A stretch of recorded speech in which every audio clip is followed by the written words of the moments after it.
Okay, welcome to this week's Saturday morning show. This is all about valuing your home. If you're ever wondering how on earth anybody values your home, or they just pluck a figure out the air, this is the way they do it.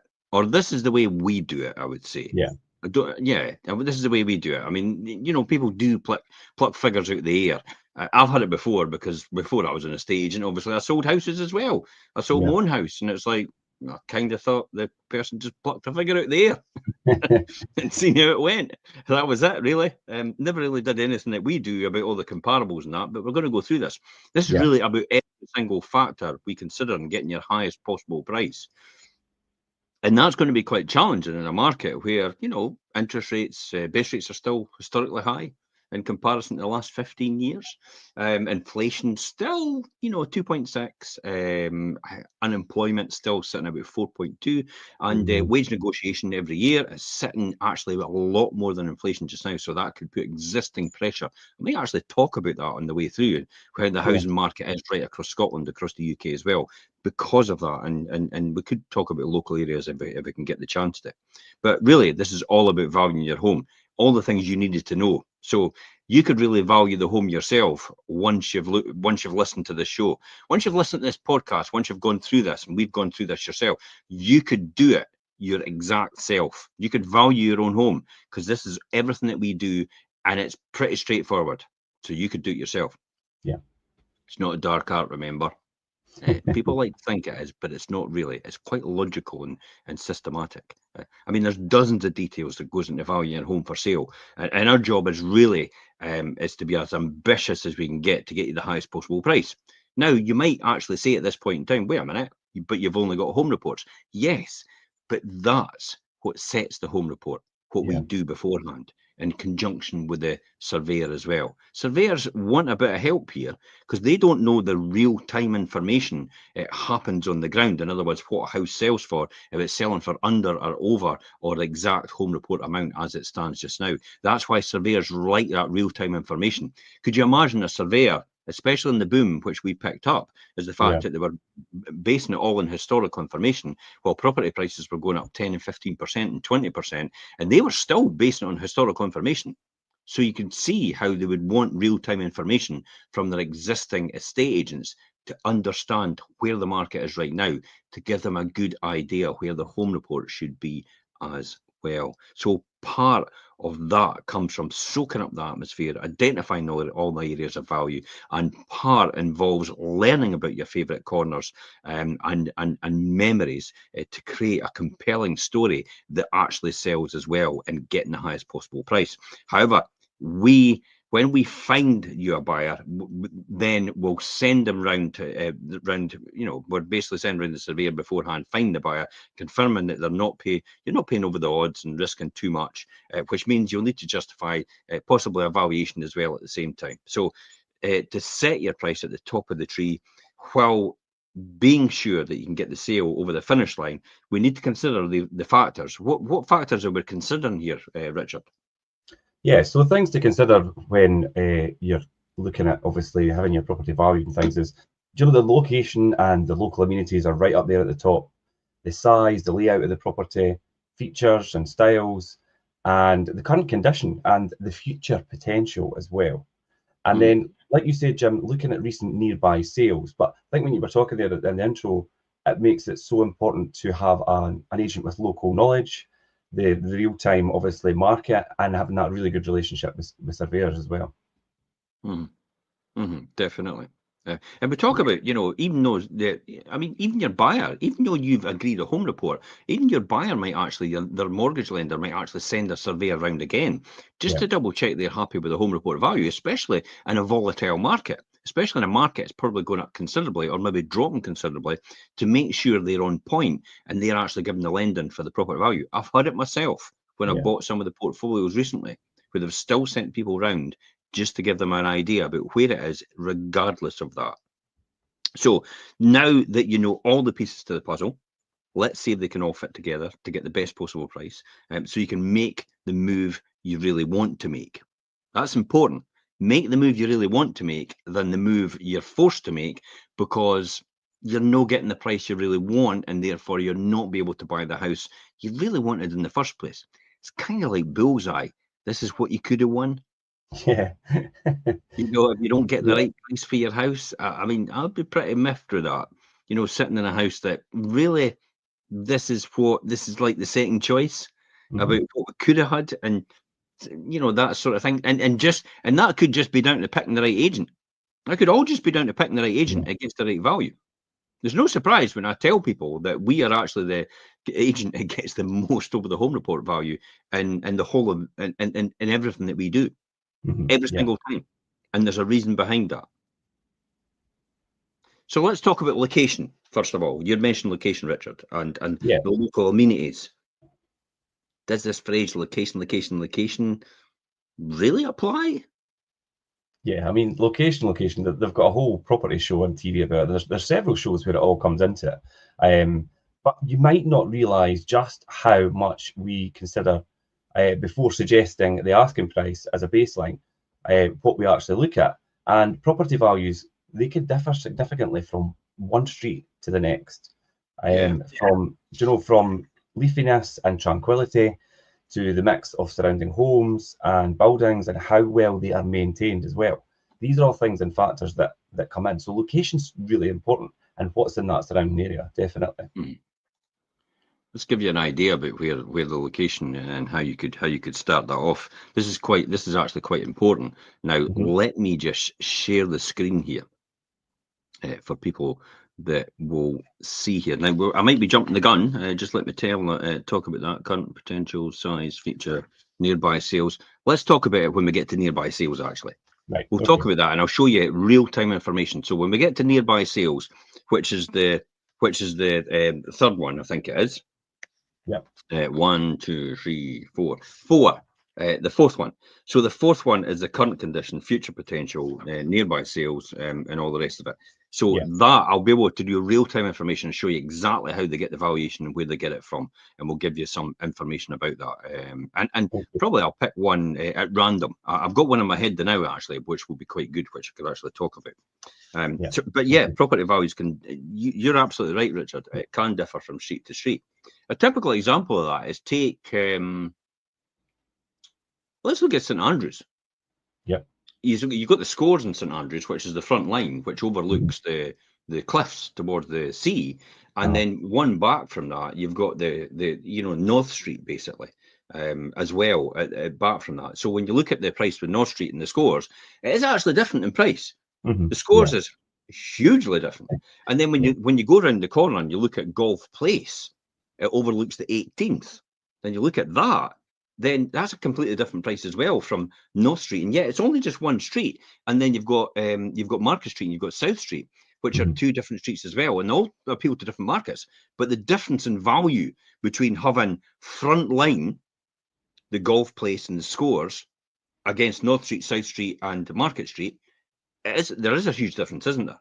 And Yeah. so it does tell me that it's what you said about the leafiness, tranquility, or where it is and what it is, the view of the golf course. That's predominantly what it is. Will anybody ever build in front of you? These sort of things are really important to people, aren't they? Yeah, and the St Andrews area, that's a really good example to use because you've got all these streets all within a few hundred yards of each other and all these different price points for different reasons. And it's because of the surrounding location, like you say, whether it's the view or whether it's the proximity to the 18th hole and things and overlooking that. Or you could have these nice tree-lined streets, that are really quite tranquil. And then in the contrast, in the next street, you could have traffic noise, or you could have, flight paths or floodplains as well, something that has an influence. And noisy construction and things, like you say, is there going to be building here? How long's building going to be going on? And although maybe infrastructure and upgrades and things can add value, before they're completed, a buyer's looking at that, and it can have an effect on them. And yeah, so these are all different factors that really do affect, and it's about the location and the surrounding area. Look at one of the hotels recently. It's all been split and subdivided now. It's going to be built into apartments. Yeah. So that just shows you what value you can get out of something, just by subdividing it. HMOs are a classic example as well. Some houses in England, for example, that quite a lot of the houses now, they're taking them in the streets and they're subdividing them into HMO, and they're getting maybe 3 to 5 bedrooms out of it. Yeah. Which is another way to add significant value, because HMO are really classed as commercial properties. So it's potential. An HMO in St Andrews could be the difference between what, 500 and 700,000. Yeah. You know, just because you've got an HMO license and you could get it again. So it could make a fundamental difference to the area. I would imagine the same will apply in Dundee and Glasgow, also in Edinburgh and all the surrounding areas as well in Scotland. So definitely. I think as well, the good one for me is proximity to the transport links and road connections. Yeah, good connections with transport's a big one. There's no doubt about it that having a train station on your doorstep is a big plus now, but especially for commuting for people. Now, I'll tell you a classic example is that I'm coming is definitely the Leedmouth area. I mean, they've had 100 million put into a new train station in there. Yeah. There's no doubt about it over a period of, it's going to be a long-term thing, isn't it? It's going to be a 10 to 20 years thing where you'll find that more and more people decide to themselves as well, I could work remotely and I could just commute into Edinburgh, or I could commute over to Glasgow maybe once a week if I can work remotely. So some of the senior positions I think will be like that quite a lot, and it's still like that right now. So I do think that's definitely an up and coming area, ripe for investment, and you can see that because the people that are no daft have done millions of pounds of research on this, as McDonald's, as Starbucks. So you know, so they've done all the research beforehand, and that's why they've put themselves there, because they know what's coming after when these sort of things come up, because it's a pattern of success that happens every single time. You put infrastructure improvements in on that mass scale, and it's going to have an effect over the long term. And they're long-term businesses. They're not just like, you know, one fix, you know, quick fix and a quick profit and they're out. They're there for the long haul, to add significant value and make significant money out of the area. Yeah, they are good indicators when businesses like that obviously appear in certain areas, and that's obviously, like you say, because they've foreseen what's coming, and that the train station and what that brings, and you know, and in time, especially like you say, the appeal of in the leaving area. Say, I mean, you're in Waverley within an hour. Yeah, just around. An hour. So, you're at Waverley. Yeah, that's even get the train drivers. Seems to be a huge shortage, but that's because unemployment's historically low just now. Yeah, that's because unemployment's historically low, and we've obviously, you know, we'll have to mention it. Brexit's obviously put the kibosh on people coming into work in the country, and it's made it really difficult to get people to actually, you know, to fill these positions. Hence the reason why they're in this position in short term just now. But I think over a period of time it will sort itself out, definitely. So it is a long-term project, a long-term thing for investment in the area. So don't go running in thinking you're going to make a fast buck straight away, unless you can see a significantly low house. A classic example I talked the other day about actually is buy a really rundown property in a really good area, and that's where you can add. They've got an opportunity to add significant value. Because people want that area, but they maybe just don't want to do all the work to the property. So they're quite happy to pay a premium, and you could add significant value to that as an investor.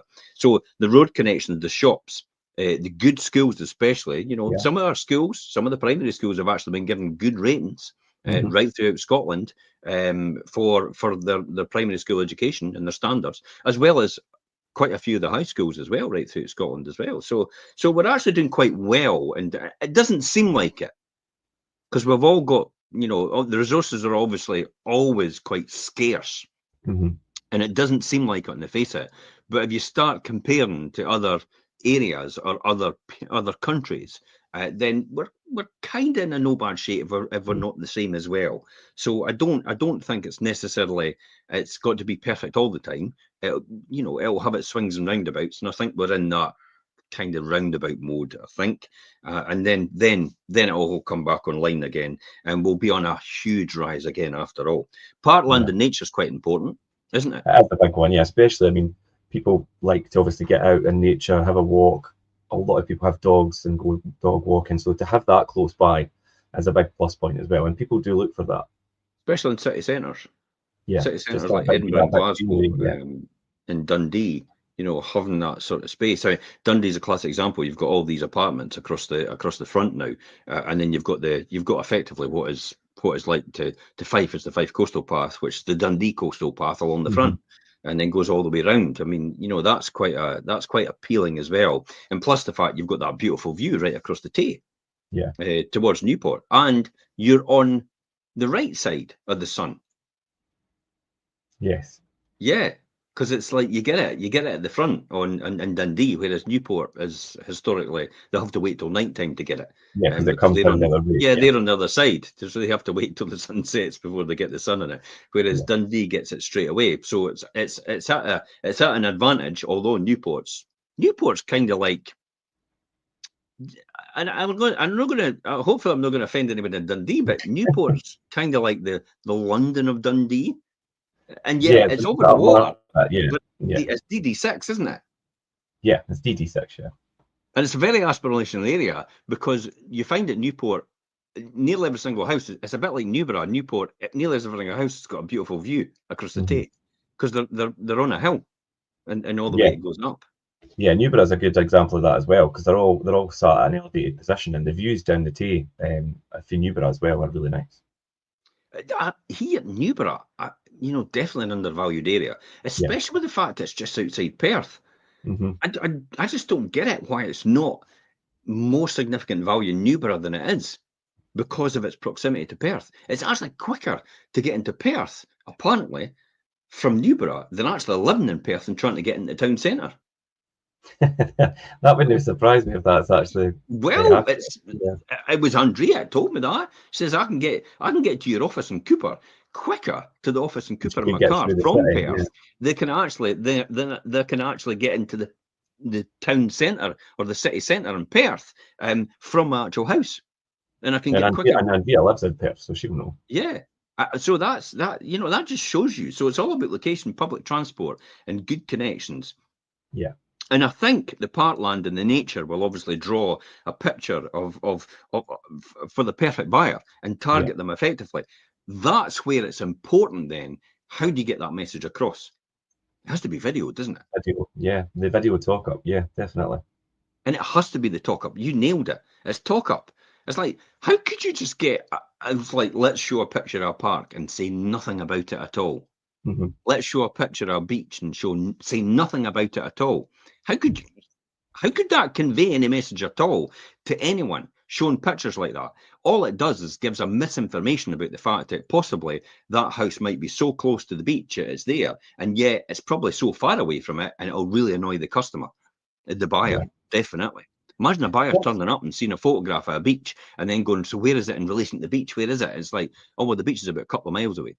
Sorry? It's a couple of miles. It's a mile away. It's a couple of miles away. I got the impression it was on the doorstep because I just saw a picture. Yeah. That's why it's important to talk about it. Yeah. Do you know a good example of that? Writing in a description doesn't do it.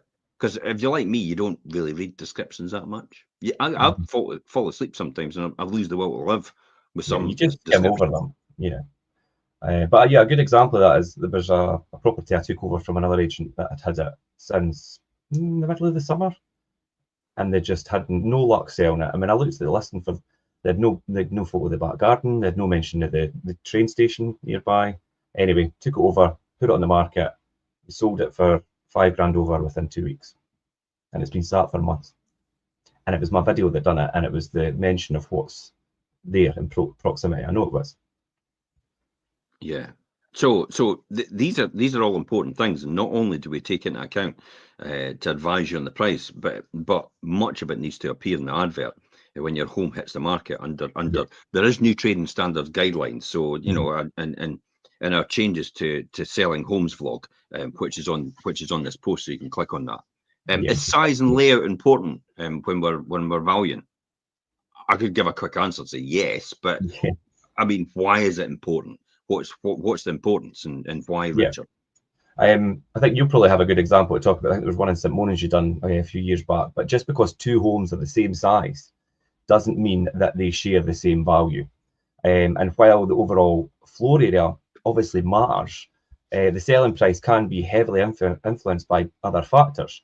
Firstly, the number and size of bedrooms, bathrooms, reception rooms or living rooms, along with the usability of these individual spaces, including their shape and their size and their practicality and their flexibility for, obviously, say maybe family living, or whatever the target audience is, or the target buyer is. So yeah, two homes could be right next to each other and be very different and different values.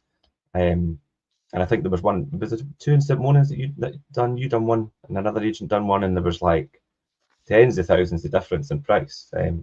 So it just shows you the difference in value for something that on the surface appears to be the same. As well, when I was up in Perth at Spiltwells Drive, selling that one in Schoon in Perth. I mean, that was a similar one. That was the bungalow. So the bungalow was actually quite an interesting one, because there was not a bungalow the same like it in the area. So it wasn't easy to value, because it was like, well, there's no anything that's sold similar to it. So how do we get around that? Well, it's size and layout. When it comes down to it, size and layout, you're absolutely right. The size of the bedrooms, the price per square meter, you can almost gauge, and surveyors do it anyway. So this is why we do it. Is there's a price per square meter in certain streets, and if you've got 100 square meters and another person's got 50 square meters, then they're more likely, their valuation, even though you've both got a 3-bedroom or a 2-bedroom. You're more than likely there'll be half the valuation of the other one, right? Even though they're both 2 bedrooms, because they'll be significantly smaller, and that's what you're really paying for, is the space that you're getting as a result, and probably the land that you're sitting on. I mean, land's the most important thing. You could put a house anywhere, and it will differ in value based on the value of the land. That's it, because it's the same price to build a house anywhere, within reason. I mean, obviously you can take, for example, let's look at Dundee, and then let's look at London. It's not going to be the same price to build a house, in Dundee and London, because obviously the cost, the cost of the land's going to be different, but the cost of the build's going to be different, because you've got people getting higher wages because they're having to live in that area. So there is the exceptions to the rules, but on the rule of thumb, if you're just moving from village to village or town to town, price per square meter is going to be about the same, but your land is probably going to make the significant difference in what it's going to be overall. Yeah, you're absolutely right, because when you're looking at setting a value and looking at comparables and things, you can't just look, well, that's a 3-bedroom and this is a 3-bedroom, so they must be priced the same. They're going to differ depending on what they've got internally, and say the land as well. So when you're doing price per square meter, gardens, balconies, and terraces, they will add value, but they won't be the same value. Yeah, because they're not a livable space. So that's what you've got to take into account. They'll add extra value. They're generally calculated between 20 and 50% of the interior price per square meter, depending on size, design, view, and the direction faced as well. So again, that's another one you have to consider. And also, as well as the dimensions and the number of rooms, I would be looking at ceilings and the heights. And how well the accommodation flows as a part of the natural thought process throughout. Ultimately, the more your home meets the size and lifestyle requirements of your primary target audience, you have to get that right as well. There's no point in building, trying to sell a 5-bedroom house to a first-time buyer. If it's away with their budget, it's absolutely crazy. And a first-time buyer wouldn't go for something like that, I don't think. As a result, it's very unusual to do that. So you've got to understand your target market. There's possibly no point in selling a 3-level, a townhouse, to somebody. It's actually downsizing as an elderly person, because they're downsizing because they're wanting rid of the stairs. So there's no point in trying to do them as a target market. You have to get your agent to work out what that target market is. It's probably a good idea to actually ask your agent what the target market is. Discuss that with them, So as I said, it's all about hitting the primary target. And if you get the primary target and you've got the right person, then they'll probably pay more. It's a classic example. Let me give you an example. We'll all pay different prices for a car, won't we? Yeah. Depending on what finish and how we want it. I could ultimately put the same car in front of 5 different people that are looking for that type of car, and 5 different people will probably give me a different price for it. Yeah. And it's the same applies to a house. You know, that you'll have different people and it'll be worth different to them. And it's Because all about I'll appeal to negotiation. them in a different way. And it's Yeah. all about negotiation and marketing to get Mhm. that message across to your ultimate buyer that they need this house and this house is quite scarce, because scarcity sells, scarcity drives price Yeah. as well. Fear drives price as well, which is good. You know, the fear drives the price. Yeah, Fear of the missing fear of out, maybe losing FOMO. out on it. Yeah. Yeah, the FOMO is definitely something that drives that price as well. How important is feature and style then? You know, Yeah. what comes into play here? Yeah, so I mean, beyond that physical, size and location and things of a property, every home tends to have its own particular character. Do you know that if that's maybe from the way it looks to the way it maybe feels to people when they're in it or when they'll come in, and there are many factors that can increase the sale price, and they range from, maybe if you've got some interest in architecture, which we've got quite a lot of here in Fife in certain areas, architectural detail from whatever period the house was built, to maybe the unique selling points like beautiful views, another thing we have a lot of here in Fife, redesigned spaces, and exceptional natural light. That's another good thing as well that we always Mm-hmm. talk about at the shows. These are all things that can really influence a sale price, definitely. Yeah, architectural is a good feature. It Mhm. is something, original features, definitely. Historic interest as well.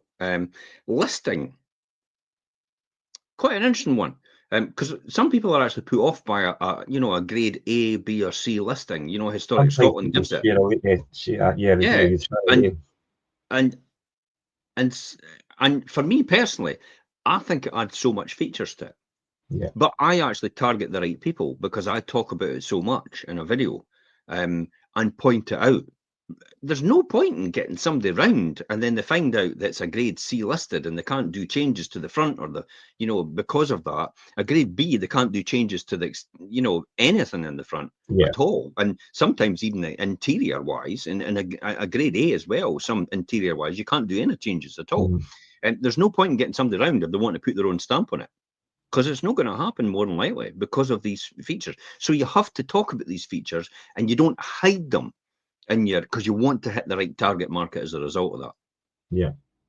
Yeah, I think as well when you think about like things like maybe luxury touches and things like these designer kitchens and bathrooms and things.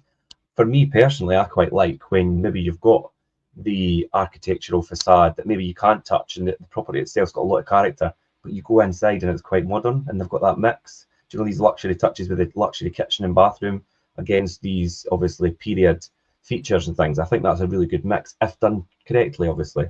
Yeah. And things like the premium floor coverings or even when you drill it down to like the nuts and bolts of things like the energy efficiency and the age of the heating system and the wiring and things as well. These are all things to Mhm. think about. Definitely. Yeah, say that is, but you do get objections. I must admit, you do get objections from some buyers when you have the age, the wiring, and stuff like that, and then they start to come up with numbers which potentially don't even make sense. Yeah. And they don't make sense because I know, because I refurbish quite a lot of properties, but we've been a portfolio landlord. Yeah. And you do a lot of that for me as well. So you know these prices as well. So when somebody comes in and says, "Oh, it's going to cost about £10,000 to rewire this whole house," I'm like, I could do it for 5, and I have Yeah. done it for 5. So I don't know what planet you're from, coming up with £10,000. But I tell you what I'll do. I'll charge you 10 grand if you want, and I'll get the work done for you Yeah. for 5. Yeah. And I'll charge 5. It pays to know good contractors and be able to get that comparison from different contractors, just so you know that you're obviously getting the right price point. It's a good way to take away an objection, isn't it? Yeah. Listen to this. Listen to this. This is important. It's a good way to handle an objection when somebody actually says to you, "I think the windows are going to cost me £10,000 or Hmm. £20,000 to do all the windows and doors." And you know fine at the windows and doors, maybe you've just got a quote at £12,000. And so it's an easy one to handle an objection when you're with a buyer and you're the seller and you're taking them round. All you need to say to them is, "Look, I've recently had a quote for £12,000. However, if you want me to do it for £20,000, I'm happy to do it." Hmm. and I'll just get the people that did it for 12. Yeah. And just put a smile on your face because they'll laugh. They'll laugh at Mhm. that, and that's an easy way to get around it. And that handles an objection from a buyer about price and about what they've got to spend on it without making it confrontational. Yeah, and being able to handle objections like that and demonstrate to them and kind of, like you say, clearly show them in that way is such an important part of the sale and the negotiation of a sale. Do you think? See, I always think to myself, I've never really had an objection from someone as much about energy efficiency. I know we talk about it, and it's talked about a lot in political sphere just now, Yeah. and on the television, and how we have to be carbon neutral, and all the rest of it, and how we have to be energy efficient, and how the governments are careering down this path. But I've very rarely had anybody come to me and say, "I'm not buying that house because it's no energy efficient." No, I don't think it's common to have an objection about that when you're in sales. Lettings is different; that comes up a lot more. But in You buy it. sales, I you're mean, right. you effectively buy the house because you love it. You Mhm. don't buy it because it's going to save you a few quid. That's like my old one when the guy tried to convince me to buy a mini metro. Shows my age. Mini metro years ago, a Yeah, diesel one when they first came out. The diesel mini metros came out. He said to me, "You can save X amount on every tank because you'll get 80 miles or something like that. You'll get 70 miles rather than 30 miles." I went, "Okay, so I'll get double." And then I went, "Oh, that sounds good." But then when I worked it out, over the whole year in petrol costs, it was only going to save me 1,500 quid. Yeah, it was going to cost me £6,000 more to buy the diesel rather than the petrol version. oh, that's interesting. Yeah, So it was, I was like, what's the point? It makes yeah, no sense then. And I kind of think that's a bit like EPC. You're yeah, maybe trying to save it, but then you're compromising on the house that you've maybe wanted, rather than the house that you think you should be taking just to save money. yeah. It's like That does. I wouldn't buy a house. I wouldn't buy a house necessarily because it saves me money. I would only buy it if my objective was to save money, like a downsizer. Look, Yeah, I've got a 5 bedroom. It's only me and my husband or whoever it is now, my partner. We don't need 5 bedrooms anymore. Grandkids are all grown up. They're at a point where they don't want to come and visit anymore because they've got their own family, they've got their own lives. So we only really need a 2 bedroom, maybe one as a home office or a guest room when we need it, and one for ourselves. That's all we need. So, it's that old thing about that's why they would downsize to save money. So I could yeah. So see where it would work that's there. the objective. The Yeah, running costs, because you've got to do the garden, you've got to do the paint and decorating, you've got to maintain another 3 bedrooms that you never use. You've got to heat another 3 bedrooms that you never use. You've got to pay council tax for another 3 bedrooms that you never use. This is a sore point because I've done that. I did that in the early days. I bought a 3 bedroom and I never ever used the third bedroom. It basically sat as a junk room. That was it. yeah, And when I sold it, that's the time I decorated it. Go figure. That's the yeah, time you decorate it and get ready to sell it. I should have just decorated it in the beginning and enjoyed the room. But yeah. no, just sheer stupidity at the time when I think about it. But you could see how people might want to downsize in that instance. But I don't necessarily think people will go for EPCs all the time. Especially, it's like what you say, Richard. If they're renting, it's a difference. If they're If if it's they're buy if to they're investors, buying, it's they're different. Yeah. buying. It's like I could change the boiler myself. I could do this Mhm. myself. I could insulate myself. You mostly get free advice or free information, or maybe sometimes free grants to do Yeah, all these things. So why would it bother me? Why would it be a driving factor? So you're right about the luxury touches, the designer kitchens, bathrooms, premium floor coverings, Carnadine flooring, things like that. Definitely makes a huge plus. However, I will say, before you rush out and do this, speak to us first. Speak to your estate agent first. Speak to us first before you rush out and do that. Because the money you put into this, you might never get back yeah, because there might be a ceiling on the price in your area. yeah. We've seen that so many times over the years, and people plow all this money into the property, and it looks amazing, but you're not going to get it back in the sale. I have had a house at 100,000, and I said to the person, "That's a Brock kitchen. How much was that?" Just to give them, I installed it a couple of years ago. How much was that? Oh, it's 25,000. Sorry, What? And a £100,000 home. Oh no. Aye, 25,000. But they didn't know any different. Somebody came along as a kitchen fitting company, named by a bird. That'll give you an idea of who that is. Yeah. And then they obviously sold them a package at £25,000 to do a kitchen. See. It was never £25,000, by the way. But personally, I had to say to them, you'll never get that back.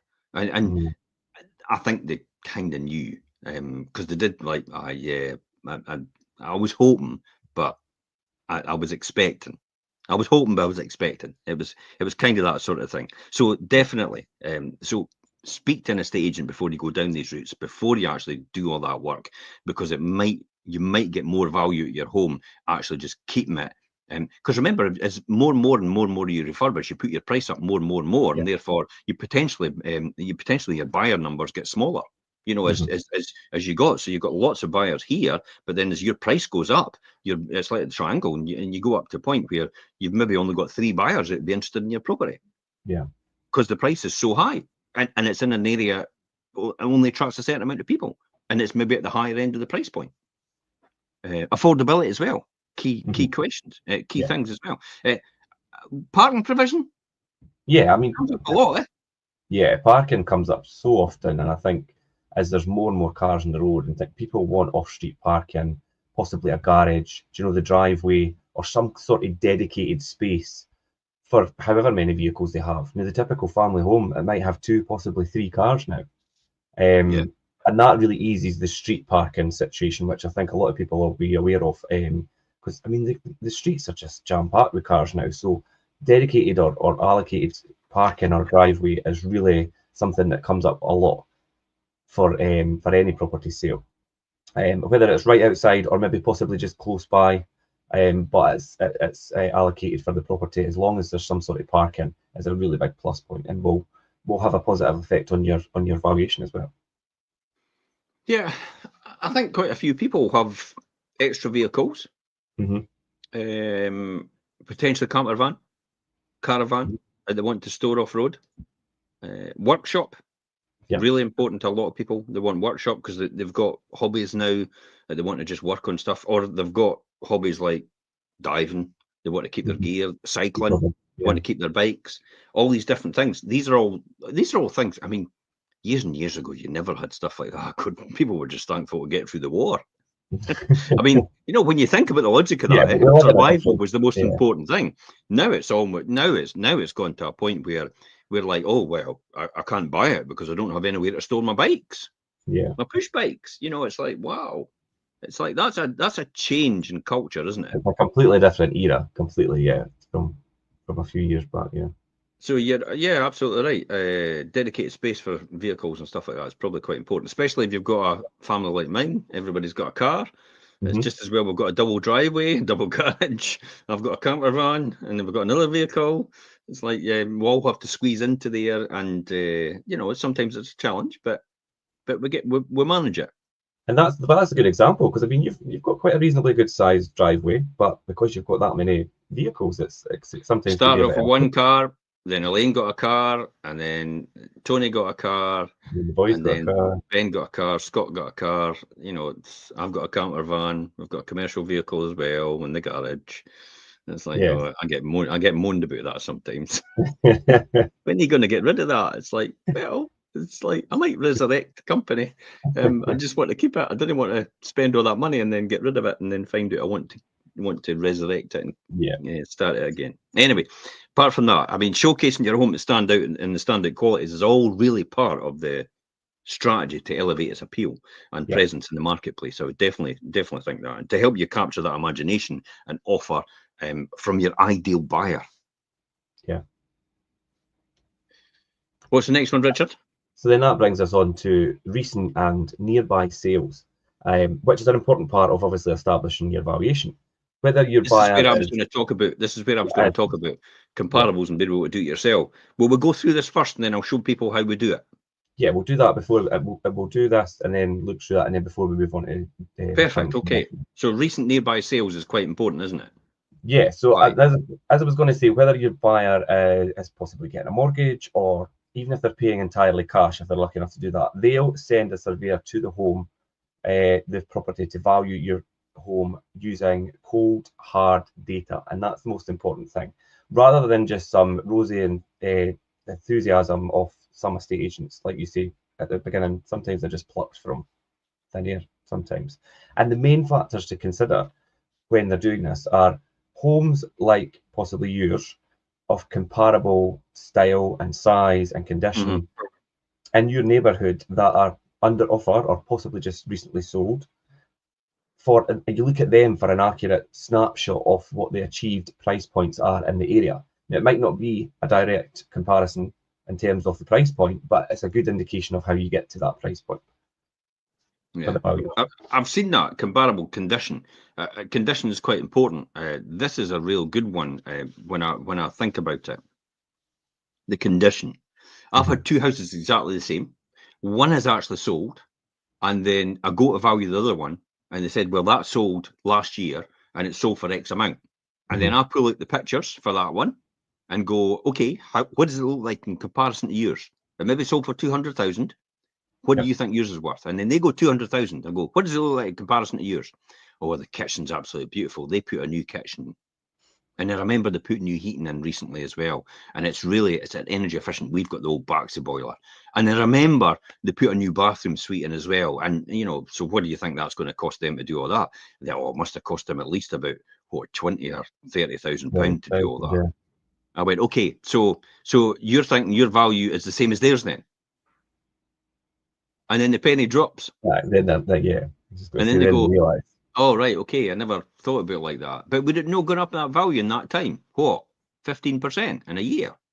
We're not the boom times anymore. That's not existing. I says, yes, it was maybe 200,000 at that point in time, but you've nailed it and said to me, it's about 25,000, 30,000 pounds to do that work, to get your property to their standard from a year ago. So if you take that and bring yours back down to 170,000, and then just say modestly, property prices went up 5% in the last year, then you're adding on literally just about another £8,500. So your property is probably about 175 to 180. Yeah. See how I and got that? That's a clear way to obviously demonstrate and explain that to somebody, and to make them understand where that price point comes in it. Definitely. Well, let's cover that now then. Let's cover that, how we're doing it. And I'll give you an easy one. I'm going to share the screen. Okay. I'll give you an easy one on this one, because this is you'll know this postcode. Centenary. Yeah. They're all the same. Look at them. Yeah. See, all these properties are more or less all the same. And it's great because you can give an exact comparable. Now you can see here, look, number 63. Now, admittedly, people in Edinburgh and Glasgow and all the rest will be going, it's leaving, it's Fife. But that's not the point. You can do it in your area as well. So if you're sitting in Dundee and you've got properties like yours in Dundee, then you look up your postcode or look up their postcode, and then you compare their price against what yours is like in their property as well. Because often you get photographs like this, don't you? And so this one went for 98,000 in April 2023. Now I know property prices in Fife on average have gone up about 2% in the last year. So, you're probably breaking about the 100,000 barrier for a property like that now. And it's a 2-bedroom. It says it there. See there? Yeah. So that's number 63. And let's have a wee click on it, and we can see some of the photographs in here, down the bottom. So here we go. So this is the property there, obviously, number 63. And we'll go through it. Decent sized living room, and you can see where a dining table can get in. Yeah, we've got room for it. And then you've got the dining table area there. You've got a galley style kitchen. Looks quite nice and modern. Yeah. The old, I would say, what's that? An oak sort of style, mahogany sort of style? It's kind of walnut. Okay, walnut, double oven. Microwave actually, an oven. Space for a dishwasher and a dishwasher probably in there, washing machine and tumble dryer here. And you've got space for everything else, metro style tiles. Look, you've got, looks like hardwood. That looks like Howden's doors. It does look like the design of the Howden's doors, yeah. Yeah, that's a Howden design, I think. And you can see the mahogany skirtings and facings throughout. You You can actually see there as well. You've got it in there, and monoblock back. Monoblock's a few bob. You know, to do that, what is it, about £100 per square meter? Yes, So to get that, something, it could be a lot more actually now. I mean, I'm guessing when I say that, but it could be a lot more. Double skin fence, so you can see it's been looked after a wee bit. Nicely laid out. You've got parking at the back as well, and you come to the front, and then you're going back through it again, and you see the same areas, and you see different ones. Now, see, this agent is actually, whoever had this, has actually put the same photograph on several times. See that? Yeah. They've not got a good flow of the photos in the order that they're in, but anyway. That's an appalling photo, though, by the way. but hey ho, that's the way it is. I'll be taking a different photograph of that. But I think, see, when you do video and you do the portrait format, you see all that in one, from not from a top angle this time. So it gives you a good insight. So they've definitely refurbed it a bit. You can see that. Yeah. Now you've got old style radiators. See that? Yeah. They're the old style still. And then background, double glazed. I could see, and the patio doors going at the back. Nice and tidy. The good thing about these ones as well is the parking areas in between them all in that area. So that went for 93,000. Okay. So then we look at this one. We've got another 3-bedroom. Went for 80,000 in 2021. No surprise, the 3-bedroom went in 2021 because that's when the market started to boom. Yeah. You know, 2020, 21. So it probably jumped up about 20% since then. So that 3-bedroom would be today, that would probably be about 110 to 115, I think, in terms of what that is, depending on what it's like inside. If it's the same as the other one, in terms of finishing inside, I see a bit more antiquated. See that? Did we not sell this? Possibly. We did. Yeah. This was ours. So a bit more antiquated. Throughout, that needs a lot of work done on it, hence the reason why it probably went for a wee bit less. But I tell you what, personally for me, that's a good price for that property at 80 grand in 2021. That's a high price, because when you think about it, for that in 2021, you would have to spend an absolute fortune to get that up there. So that would ideally, I would have been offering probably about 60, 65 on that to get that back, because then you've got all the increase since then to add on to that. So when you think about it, getting 80 grand for that's a really good price in comparison to what it would have been. See, you can see, look, 2021, there's a 2-bedroom for 68. Yeah. So a 2-bedroom went for 68,000 in 2021, not with us. And then we sold our 3-bedroom for 80 grand. That needs and it done. needs a huge amount done to it. See what this one's like. That's fine, eh? Yeah. Oh, wow. That's quite nice. It is, eh? That's definitely undervalued in comparison to what we got for ours. Yeah. But that just shows you straight away, eh? The comparison about the fact that a 2-bedroom goes for 68,000 and we get 80,000 for a 3 at the same time. But we need at least about 20 to 25,000 spent on ours, and that one only needs about 10 at the very most. Yeah, wouldn't be a lot to turn that to make that what you wanted it to be like. Yeah, and then there's 45 centenary, 75. Yeah, that was another one we sold actually. Good price for that as well. Yeah, we did. 75 at that time. So you can see in comparison how you, hopefully everybody will see how you get valuations done. How if you've got a similar property to that, you'll be able to work out from these figures where the price of yours. Now, if you're taking that, to be honest, and worked out from the 68,000 one, your valuation would probably be a lot lower than working it out from the one that we had at 80,000. Yeah. Because that would mean your valuation would be a lot higher. But unfortunately, another agent in that time has sold a 2-bedroom for 98,000, and it actually probably skewed these figures as a result. Yeah. So because that's been sold for 98, that's probably brought the value down from that point where we sold that for 80,000 at that point in time. That, to me, then tells me straight away, that's why it's so important to get the right agent to sell your property. Yeah, definitely. But Yeah, and I think, but that's an idea how valuations are done. They're looked at like that in comparison. If you don't have something that's like for like, then it's just a case of the next one out of that then is definitely you've got to gauge local values per square foot or per square yes. meter. When there's a lack of similar recent sales, then comparing your home's location and qualities against the average. Classic example: East Nuke, £2,500 to £3,000 per square meter. Hmm. Yeah, thereabouts. That's probably it. St Andrews, probably a bit more as well over in that. Come to Leiden, a lot less. Yeah. A lot less. And that's the gauge you can have. But again, it's based on the information. And this is why it's so important to have a contact with a surveyor. So if you know a local surveyor, if you're a seller right now and you know a local surveyor, then you could run it by about your valuation of your house by them, and they can give you an idea about what it's worth. I mean, sometimes it's worth doing it yourself just to give you a good idea in the beginning. You can, and you don't need to be an expert to give yourself a rough idea of where your price point and valuation is going to fall.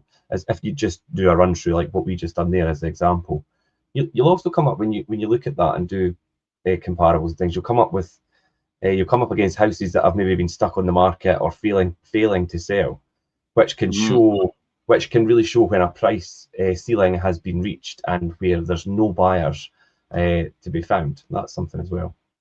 This is quite an important one recently. I had a property which was actually coming back on the market. Yeah, it was, and it's in Ely. It's in Ely. I was going to say it's like the London of Fife. Effectively, it is full of people from London, I suppose, but it's Ely, and it was coming back on the market. The surveyor actually had glanced their eye over it, and they says, "Oh, but it was with another agent that tried to sell it 2 years ago." And I was like, "Okay, tried to sell it. So what was the valuation at that point, and what do you think the valuation is now?" Then, oh well, because they never got it sold, I think the valuation is X amount. Like, I'm not going to say the exact figures, but let me give you an example here. The amount is 500,000. Okay. Okay. I say, and then I said, okay, let me just speak to them and I'll come back to you. So I had a wee chat with them first. I didn't see the point of giving them my valuation now until I knew all the facts beforehand. And they subsequently revealed to me they had an offer at 525, but they withdrew because they had an offer on another house, which they got, the other person withdrew and says, I'm no selling it any longer. And that's the only reason they were moving. So they took their house off the market. It never failed to sell. It's because they took it off, but they had an offer. And then when I went back to the surveyor and I told them that I relayed that information, he went, yeah, I probably think it's probably about 550 then. Sorry? Just like that. Just like that. But how many agents would have picked up on that? How many agents would have known to do that? Yeah, most of them wouldn't have. Well, you've said it. I think you probably are right in the fact that they'll just take the surveyor's word for it. So, because it's good to get I would rather have a higher valuation and work it back if I need to, rather than actually have a low valuation and try and push it up. Because trying to get people to pay extra money out of their own pocket in what is perceived to be a cost of living crisis is going to be difficult. Because that's what they have to do. If the home report's too low, they have to pay the extra out of their own pocket. The bank won't finance it. However, if the home report's higher and you have to come back from there, at least you've probably got more, and the person that's going to finance it can finance a lot more because the home report is on the home report value now.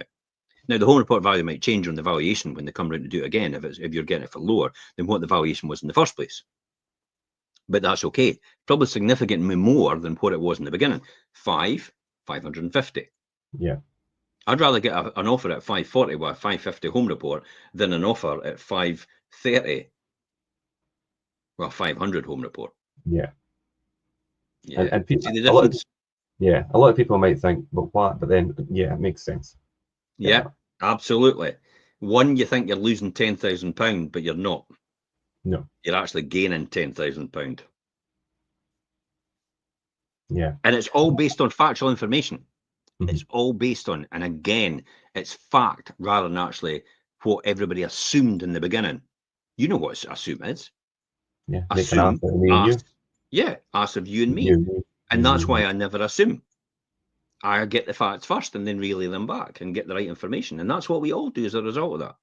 So hopefully That's giving people an insight into how the valuation has come to about, and how you get a good home report value in the very beginning. It does.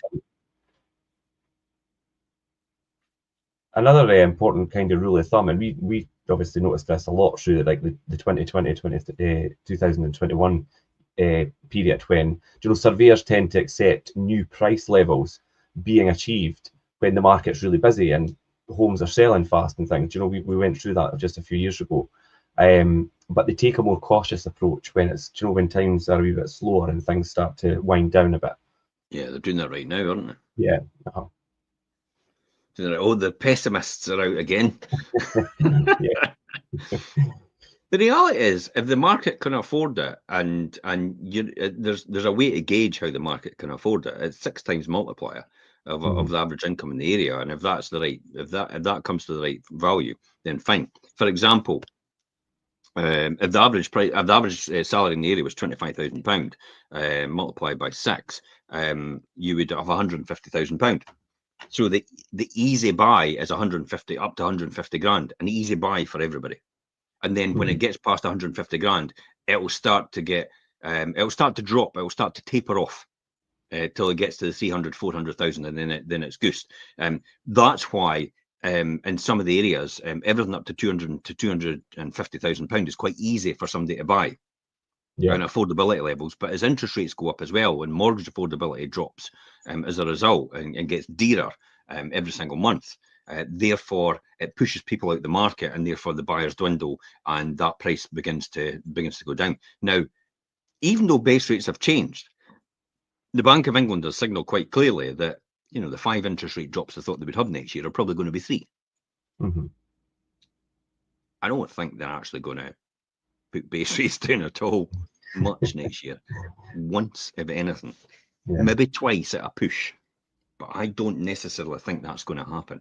And inflation, the core inflation on services and utilities, is actually quite high, whereas the one that's balancing it off is the restaurant industry, which is actually a negative. So their inflation, the inflationary, they're in negative inflation, whereas the rest of the services are actually balancing off and coming into 2.6. And that's where all the money, that's where all the prices are, and that's where the government want to tackle things, because obviously that pushes up the prices of everything else, because they're all staples, they're all things you need. Whereas going out to dine at a restaurant or a pub, it's a luxury. You don't need it, and people can do without it. So core inflation at its fundamental is actually still quite high in comparison to the overall inflation figure that you've got at 2.6. That's why I've got a funny feeling it's not going to reduce anytime soon. And when you look at wage negotiation being significantly higher, I think it's something like 5 or 5.2 running at a run rate per annum. That's almost double that figure as it stands now. You can't keep pumping all that money into the system and expect inflation not to go up as a result. And a full employment situation as well, where everybody's working and paying taxes into that. The taxation system might have a knock-on effect, though. A lot of the indicators have suggested that a lot of the companies are actually quite pessimistic about the growth next year, purely for the fact of the change in minimum wage, and also change in employers' national insurance contribution as well. So that might have a knock-on effect and actually drag things back a bit and curb inflation a bit. But it's the sun and the moon and the stars, isn't it? Juggling. You never know where it's going to land. By the time you find out where it's landed, you're too late. You can't slow the cruise ship down anymore, because it's left the harbour and it's still going, and momentum will still take you. So once you know you've got to change interest rates, it takes another 6 months for it to actually hit and actually bed in to give you the right figures again. So it's actually getting it right, and whether that's right or wrong, and we've gone too late, or we've reduced too late or too early, who knows? Time will tell. Time will tell. Yeah, I was just going to say that. Final one for us: current condition and future potential of the property. How significant and important is that, Richard? Yeah, condition and things. I mean, although maybe a lovingly maintained and stylish and modernised home will sell for a top price, some buyers will look beyond the current state of repair if they see a chance to create maybe their dream home, or a place they would like to live. That one at Century is quite a good example, actually. They paid over for that because they could probably see the potential as a family home for themselves. So that was a good example, actually.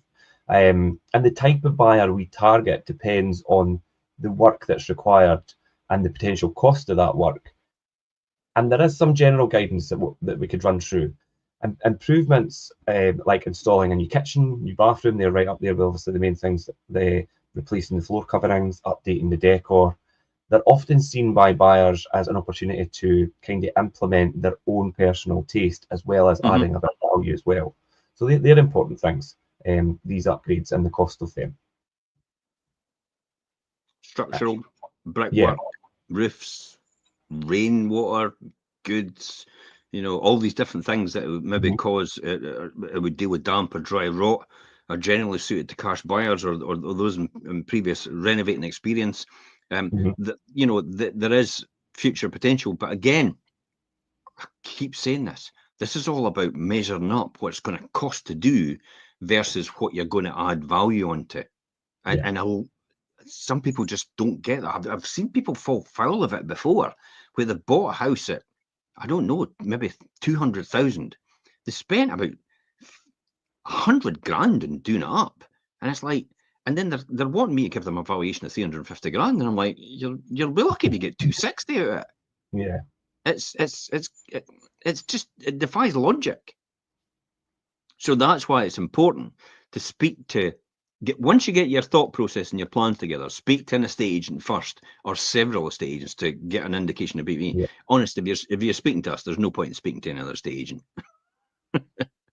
I don't see the point. I've got all the knowledge and expertise in this, and you've got the knowledge and expertise in this as well. It's like I don't know anybody that's got knowledge and expertise on doing this than any other estate agent. It does what we do.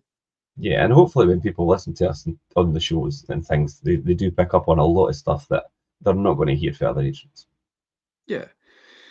And also the one for me is, I did this years ago. I remember buying land at £55,000.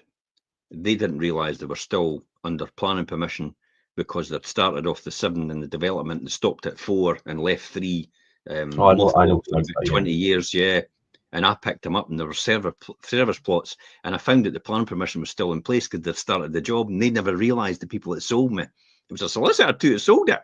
Jeez. It was a solicitor that actually had sold it, and they were the people that actually were building the properties. And it's like, oh my God, how did you know the planning permission wasn't still in place? They never said a word. And I found that out, and there were service plots as well, which is what I found out. And all I needed to do was, I decided to change the style by, getting a new building warrant and actually putting that in place. And then I sold it the next year for 155 grand. That's crazy. It baffles me how they didn't realise that. But anyway, that's what it is. There you go. I want to your advantage anyway. Yeah, absolutely. So, and I'll be honest, gaining planning permission to extend your home can attract more affluent buyers without you having to do any work and letting them unlock that extra potential. You just done one in Simone's, the shop. Yes, on the old post office, the old shop, the Spar. But I have one recently where somebody actually said to me, should I get permission to change, or should I do it? Again, coming back to one of the ones that I've been out to, I maybe spoke about previously, should I do the work? And I went, no. Because you're going to price yourself at the market and not everybody will want what you're about to do. Yeah. You'd be better to appeal to a wider audience. However, you're going to get this situation where you're going to have the same car and you're going to have people offering different values based on what it's worth to them. So I did warn them against that. I said, but I'll do it so I can do a video walkthrough so I can talk about where everything's going to go. See, that's where the importance of doing that when it comes to planning permission. This is where the stairs is going to go, and this is where it's going to go up here, and then it's going to go into this attic. And look, I'm standing in the attic easily right now, and there's going to be a dormer window, and it's going to look right out over the sea over there. Yeah. And then, by the way, we're going to take this front away. We're going to move that in. So the storm doors are going to be, there's going to be a smaller vestibule at the front. So you're going to open up the living room and the dining room even more and give you more space in here as well. And just at the back on this hallway, as we're going downstairs, there's going to be another window, which is going to overlook the sea again. It's a Grade A listed property, by the way. And you couldn't do that without video. No.